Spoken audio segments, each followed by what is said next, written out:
Experts say a candidate gets just 7 seconds to make a good first impression in an interview. So what's the difference between spending hours on the LinkedIn job board and landing your dream job? The answer is in your interview skills. Welcome to the first episode of our Interview Masterclass series. I'm Anna, a professional career writer here at Resume.io, and in this video, we'll cover everything from interview preparation to follow-up.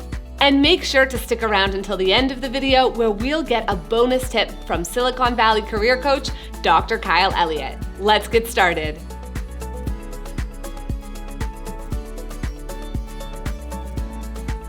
The first step is the most important of all. You need to prepare for the interview. It might seem obvious, but you'd be surprised by the number of candidates who don't have a plan to answer some of the most common interview questions. Here are some simple tips to help you get started. First, research the company. Check out the company website, understand their values, mission, and culture. Next, make sure you really get what the job is asking for. Closely read the job description and pull out skills or qualifications that the employer is looking for. Make a few notes on where your experience aligns with their needs. For example, if I was applying to a project management role that required me to meet strict deadlines, I would find 2 examples of times I motivated my team to complete a task on time and under budget. The next step is to present yourself professionally. Consider the dress code in your targeted place of work and aim for a level of professionalism that's one step up from what you'd wear to work if you got the job.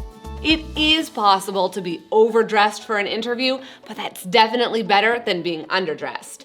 Body language is another factor to consider. Make sure to sit up straight, make eye contact, smile, and don't pick at your hands or keep them in your pockets.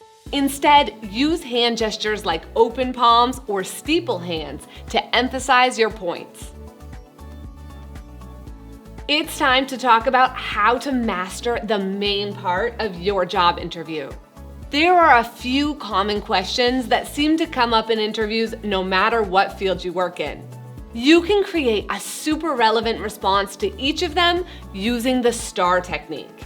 That means you need to include the situation, task, action, and result in your answer. Here's an example.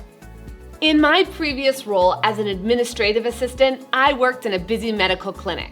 I was asked to manage a high volume of patient referrals. So I implemented a streamlined referral system that involved creating standardized referral forms and establishing a dedicated communication channel for healthcare providers.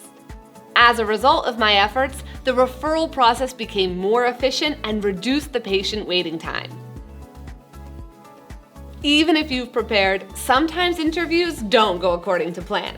That's why I've called in career coach Dr. Kyle Elliott, who works with top tech talent in Silicon Valley.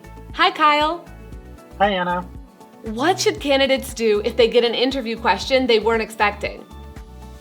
Yes, so I like calling it responding like a politician. Politicians don't always have an answer to every question they're asked. So before your interview, I encourage you to write down 3 to 6 talking points that you can use when you're asked curveball or unusual questions that you aren't prepped for. And like a politician, you can then pivot to those talking points. And you can kind of answer the question, but then go to those key talking points that you've prepped and say, hey, here's something that's really important for you to know that ties back to the company you're interviewing for, that position, and then really reiterate your key talking points, and at the end circle it back to that question, because at the end of the day, just like a politician, you may not always have an answer to that question that you're being asked. Great advice. Thanks, Kyle. When your interview is over, it's time to follow up with a thank you note. Send your thank you note within 24 hours of the interview and mention something that you connected with the hiring manager on, or a top skill that would make you the right fit for the position. Tell the hiring manager that you look forward to hearing about next steps in the interview process. And now let's recap the main takeaways. Number 1, prepare by combing through the job requirements and matching them to experience or qualifications that you have. And number 2, present yourself professionally. Dress the part and sit up straight. And number 3, in the interview, use the STAR technique. And 4, follow up like a pro. You've got this. Let us know what other questions you have about interviewing in the comments. And don't forget to subscribe to stay up to date with the next videos in our Interview Masterclass series.